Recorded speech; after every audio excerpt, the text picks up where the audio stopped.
Hi, everybody. Welcome back to Talk with TQ.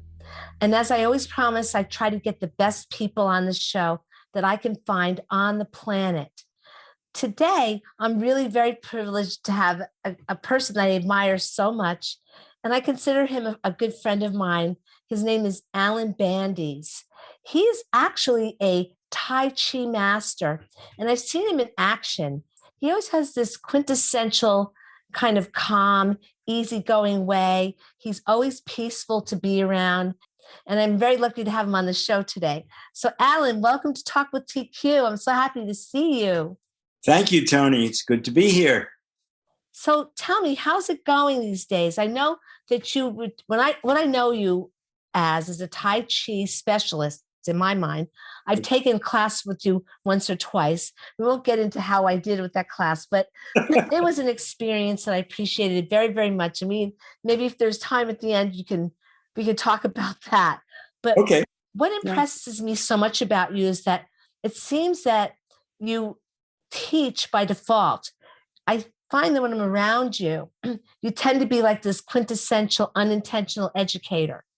Now, when I first saw you in action before I took your classes, I understood that you worked with special groups of people. You worked with the veterans. And I know my audience would be really interested to know how you got involved in Tai Chi and how you ended up working with the veterans for as long as you did. Well, I not only work with veterans, but I also work with a group called Support Connection, which is an amazing organization. It's a support group for women with breast and ovarian cancer. And you know how, well, hopefully you never know how hard it is to make adjustments physically as well as emotionally. And this group is just an amazing group of women who are trying their best and they're doing very, very well. So I work with that. And of course, I worked at the VA Center for a little bit, and I've had some veterans working in my classes that I hold over in Peekskill. And, all in all, it's, I hate to just, categorize, you have cancer, you're a vet, you might have PTSD, you're a person, and you're different than anybody else because you are who you are. And so, my approach is always the same to people as I try to listen to them, observe them, see what they're trying to learn. I ask questions a lot, as you might recall, and make adjustments when needed, and and teach. So yeah, it goes a long way. Now, how I got started, it's a long, long story of 45 years or more, actually. Wow, it's a long time. I'll try to condense. Basically, I started out starting my own business with two other partners. And as any of you who are entrepreneurs realize, is a lot of stress involved, especially when you're going from 0 to 1. And traveling, being away from your family, doing your best to try and promote and get people to understand and recognize your product is worth something for them. And I had a friend out in the West Coast who kept saying, "Oh, you got to try Tai Chi." And I kept saying, "Oh, yeah, West Coast, BS." So happened one day, I was visiting with him. I stayed there for a weekend, and he insisted I go to one of his classes. Why not? I used to be a jogger. I went to the gym and did cardio and all that other stuff. And I figured, okay, I'll give it a shot. And I went to the class, and literally, Toni, it blew me away. I couldn't believe, people were getting benefits from this slow, graceful movement. What the heck was going on there? And then the teacher said, "Come on, try it." Okay, I tried it. And he made some suggestions. He had me do it, follow along with the class. And at the end, I was smitten. I absolutely said, I got to learn this. So went back to New York, and condensing this, I have gone through 3 different types of instructors, different styles. And of course, each instructor has their own styles as well. And I learned from there on in. The beauty of it that I found that helped me is A, it gave me peace of mind. B, it was an exercise. I felt you just don't understand how good you feel when you're through with it, and how it stays with you through the day, through the week, etc. And the other thing that was great for me when I was traveling is I didn't need any special equipment. I didn't have to put on sneakers. I didn't have to. I was jogging.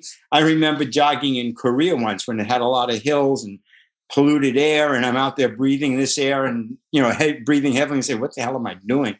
Uh, so I didn't have to do that anymore.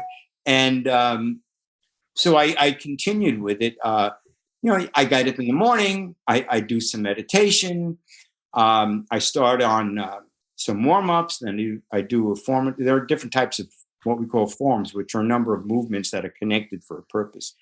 And so I do that, and it got me through. It helped me through a lot of stress, not only emotionally and physically, but traveling. As you know, when you're going from New York, let's say, to China or to Japan, there's sometimes 12-hour, 13-hour difference. You go to Australia, it's almost 24-hour difference, 22-hour difference, and so when you're waking up in the morning there, it's your evening here. And so you've got to train your body to adjust and be able to talk to people intelligently. Right. So It sounds like it's beyond jet lag.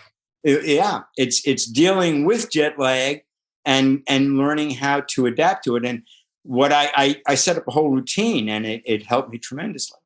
So explain to me about the significance of the slow movement as opposed to like the pounding of running and the intense weight training that many of us do. Mhm. And I mean, I've experienced it to an extent and it is amazing, but I don't understand why. Well, that's actually a very deep question that could, you could write a book on it. Okay. If you think about it as an example, it is partially a martial art, right? It started out as a martial art, Tai Chi. Mhm. Throw a punch. Now, if you throw a punch incorrectly and you make contact, you can break your wrist, hurt your elbow, your shoulder. There are a lot of things that can go wrong if you do it wrong. So if you start to analyze and you just throw it very, very slowly, and you what we call listen to your body, you'll see there are a myriad of things that are happening. It's the way your feet are planted.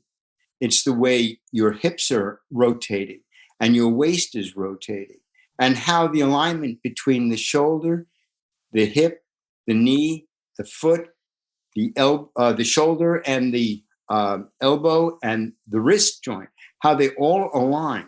And if you do it fast, you'll never get it. But if you do it slowly and adjust your mind to listening to your body and realizing, oh, I'm raising my shoulder, you're going to hurt it. Let the shoulder drop. Oh, I'm bending my wrist. I'm not straight. Things like this. You start to become aware of what you're doing. So it's through the slowness that you adjust and make perfect. And then the axiom is out of slowness comes speed. Then you can do it really quick. And there is in Tai Chi an expression we call Fajing. Fajing is an expression of energy, and it's very powerful. But you can only reach this powerful state if you learn how to have relaxed energy. So you relax your body while you're letting the energy flow. And so there are benefits as a martial art, but there are also benefits for everyday life. People, as an example, I think I've mentioned this to you in the past.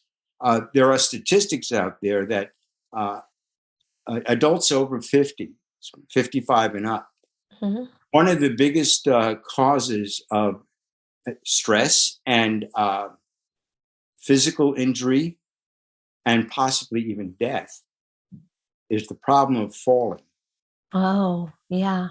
It's balance. It's knowing if you fall, how to adjust to it so you don't break that wrist, you don't hit your head and get a concussion, things like this.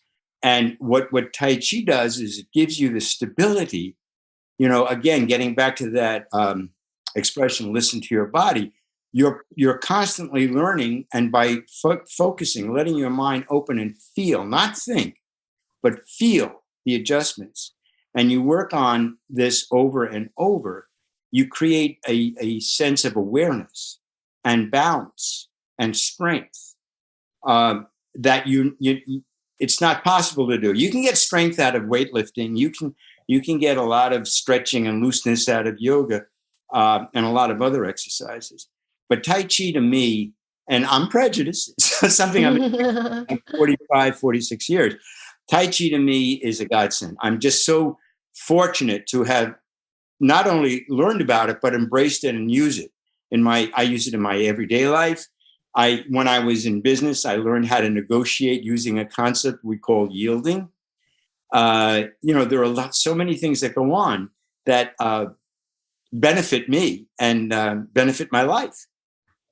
I think I'll say the way the impression I have of Tai Chi, and I know I've talked to you about Qigong as well.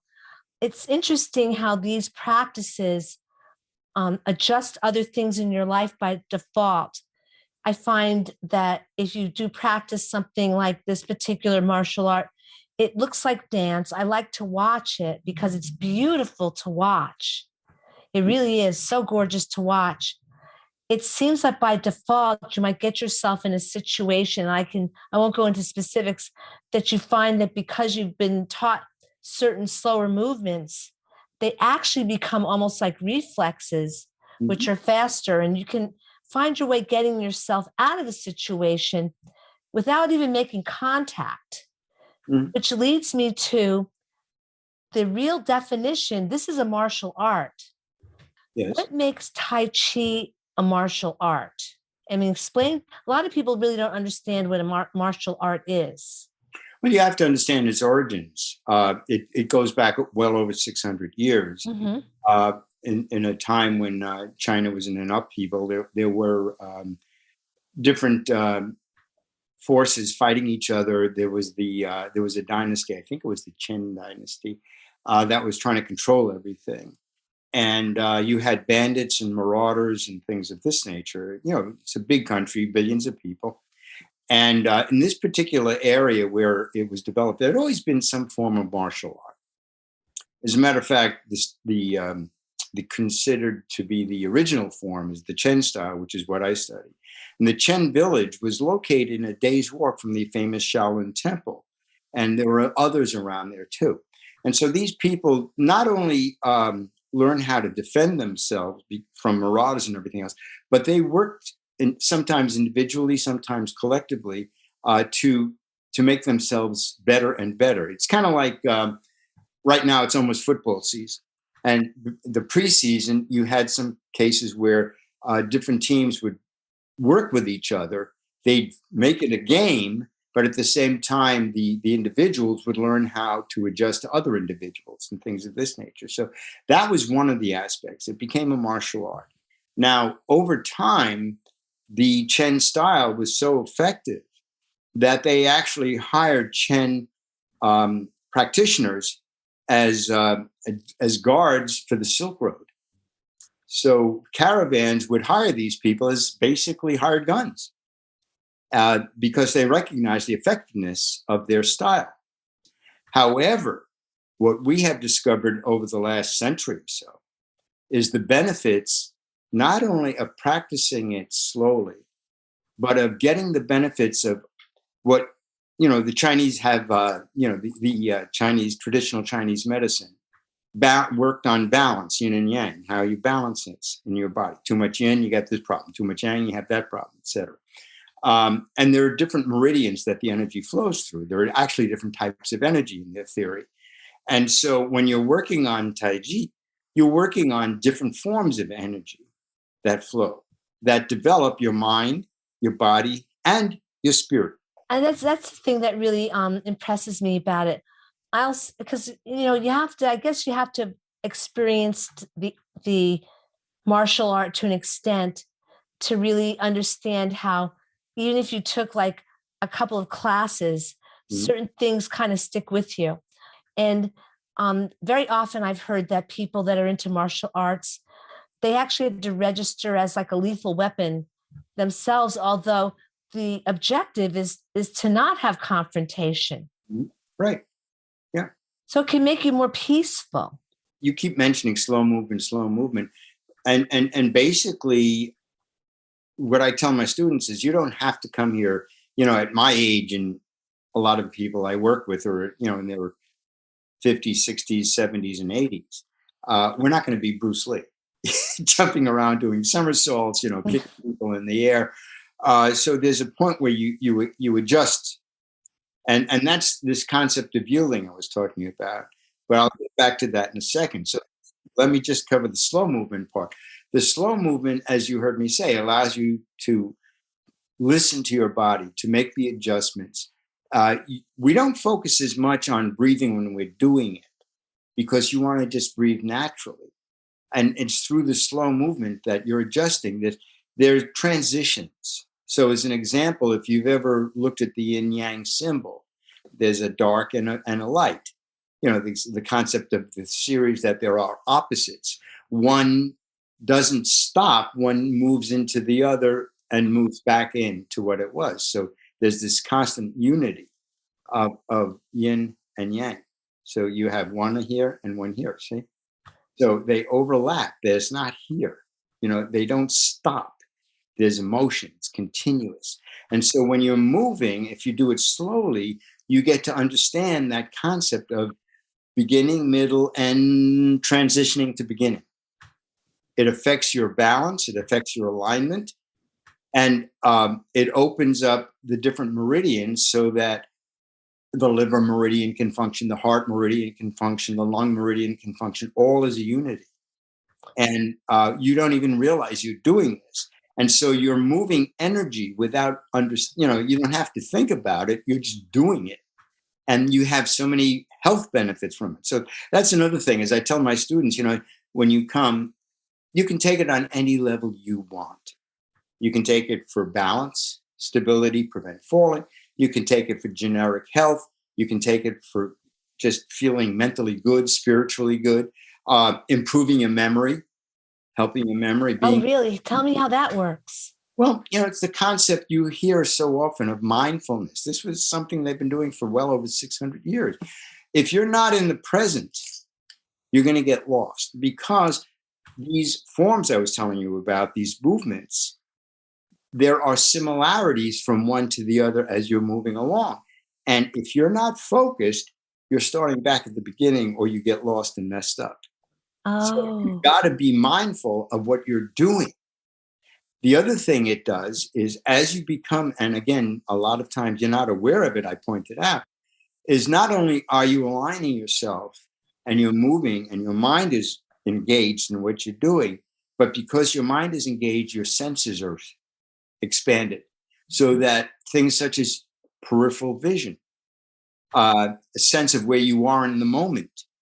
We have an expression, listen behind you. Now, you don't have your eyes in the back of your head unless you're a mother.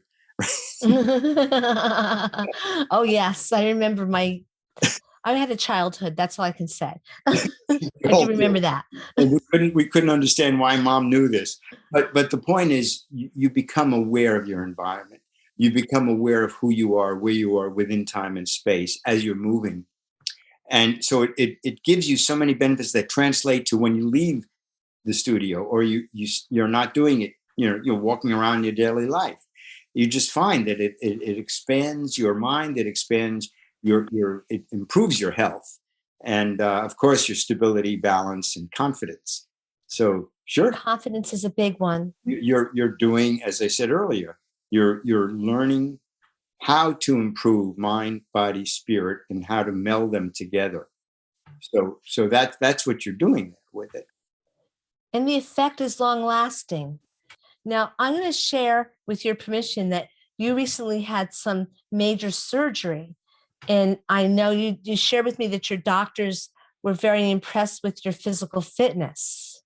I don't mind. I'll tell you two things. First of all, I'm a human.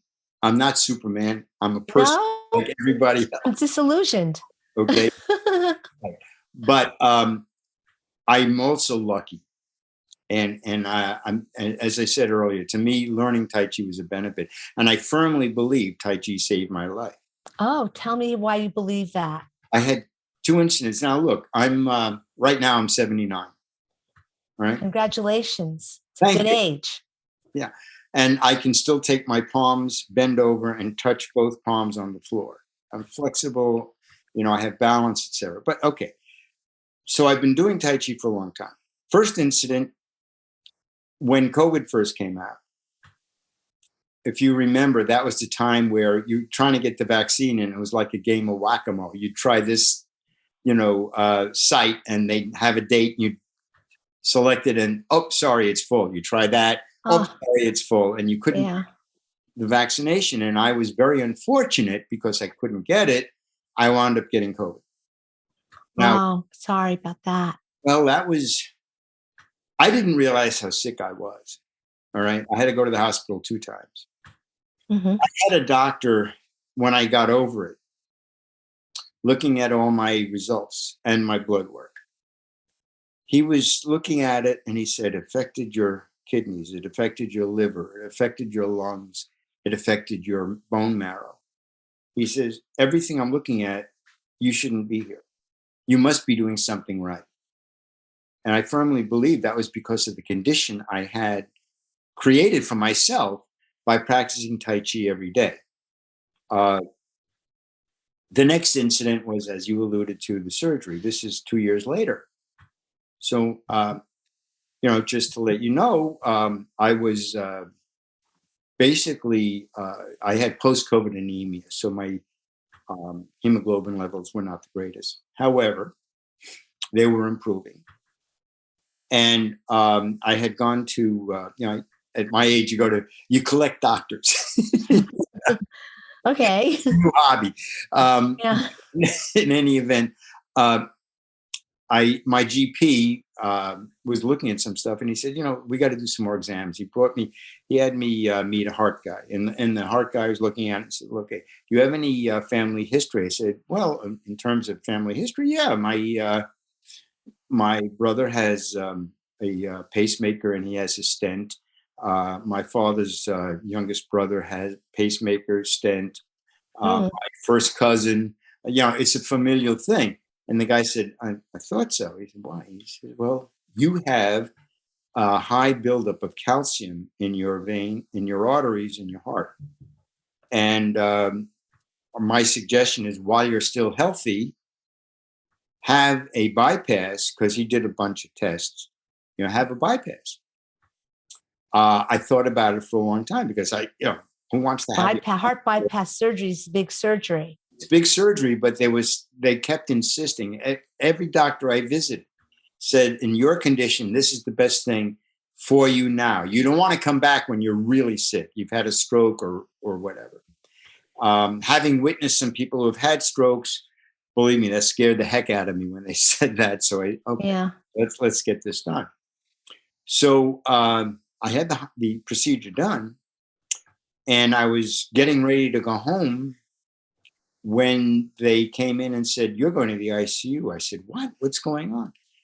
I was bleeding internally. They couldn't figure out. Oh, you didn't know. It turned out, and this is interesting because I didn't know such a condition could be there.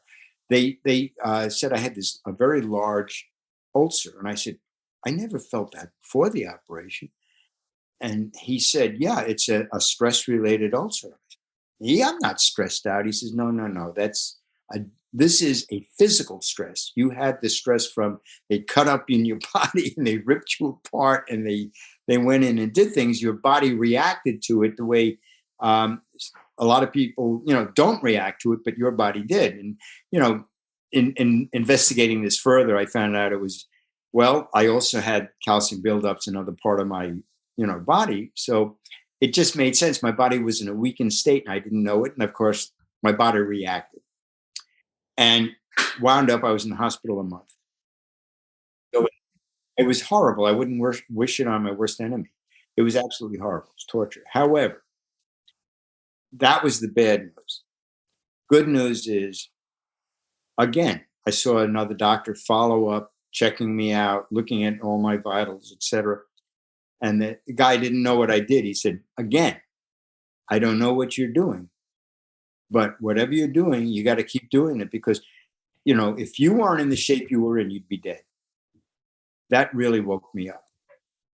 So to me, not only is my study of Tai Chi a benefit and a blessing, but it saved my life. I'm glad. Yeah. I'm glad. I don't want to lose any more friends, to some disease or some condition. I'm glad you're still around. Yes, it is. So I want to know because I want my audience to know how they can get involved in Tai Chi, before we close this out. I think it's really important. Okay. Well, first of all, you're developing 3 different energy flows. There's the Jing, the Qi, and the Shen. It relates as best I could do was mind, body, spirit. Okay. Your Qi is your natural energy. Your Jing is what you would, the energy that you have as yourself, what makes you you. And the Shen is your spirit. Okay. And you're melding them together. Now, in terms of your question, you should research because you want to make sure you're, just like as if you were going to a doctor. You want to make sure that doctor isn't the one that just says, here, take 2 aspirins and call me in the morning. There are a lot of those. Right. So you want to research it. There are different styles, so you want to find one that is more comfortable for you. Some people teach it just totally as a form of meditation. And on the other extreme, they teach it as a martial art. And there's in between. It's what do you want to get at it, first of all. Secondly is research, as I said, the teacher and the instructor. Now, there are people that have studios, and I don't do this for a living. I do it because I love doing it. So I teach out of love. And so I only do it basically because I'm retired now. I do it 1 day a week, and I love my students, but I have a life. And you're doing really well, and you're healthy, and every time I see you, you're smiling. That's key to me. And I guess we started out with mind, body, spirit, and so we can close this out on mind, body, spirit. And you have to promise me you'll come back and we'll talk more about the Qi. How can someone get in touch with you if they want to? Well, 2 ways. Number one, we have a website. I say we. I have some other people. And my teacher, Grandmaster Ren Guangyi, is working with me on this. And so we developed a program that starts with people that have no experience. So we have a fundamentals, then we have an in-between, and then we have form studies. So people can get on it and choose whatever they want from the comfort of their own home. Great. And that is a website called ChiForce, ChiForce.com. ChiForce.com.